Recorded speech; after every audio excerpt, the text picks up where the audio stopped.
বন্ধু যখন washing machine কিনে। Washing machine? সত্যি?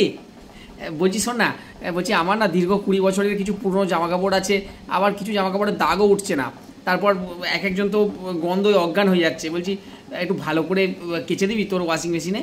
হ্যাঁ, তারপর একটা প্যান্টে হেগে ফেলেছিলাম, বলছি ওই সব পরিষ্কার হয়ে যাবে ওয়াশিং মেশিনে?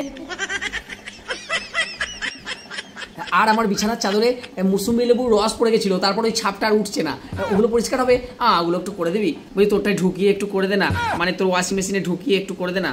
হ্যাঁ, নতুন ওয়াশিং মেশিন ভালো পরিষ্কার হবে, কীরকম পরিষ্কার হচ্ছে সেটা বুঝতে পারবো। হ্যাঁ, আর হোলির কিছু আমার জামা কাপড় আছে, সেই হোলিতে সেই নর্দমায় পড়ে গেছিলাম, ওই জামা কাপড়গুলোও আছে, ওগুলোও দিয়ে দেবো, একটু ভালো করে করে দিবি। হ্যাঁ, একটু করে দে। হ্যাঁ, আর যেটা অ্যাকচুয়ালি হয়, একটা ওয়াশিং মেশিন কিনলাম রে। ও ওয়াশিং মেশিন কিনে ফেললি? হ্যাঁ, কিনে ফেললাম। কি কোম্পানির? ওই একটা আলওয়াল কোম্পানি থেকে নিয়ে নিলাম। ও কত পড়লো? সব ইনস্টলেশন হয়ে গেল? বাড়িতে আসিস, একবার দেখে যাস। আচ্ছা ঠিক আছে দেখে আসবো। ঠিক আছে, এখন রাখি তাহলে। এত তাড়াতাড়ি রেখে দিবি? না মানে আমি তোর বাড়িতে যাবো কালকে, আমি তো একদিনের মধ্যে ভেবে নি যে গিয়ে তোকে বলবো যে ওই কোম্পানিটা ভালো নয়, আরও সব বিভিন্ন রকম কি কারণে ওই মালটা তোর নেওয়াটা ভুল হয়েছে সেগুলো বলবো। কি করে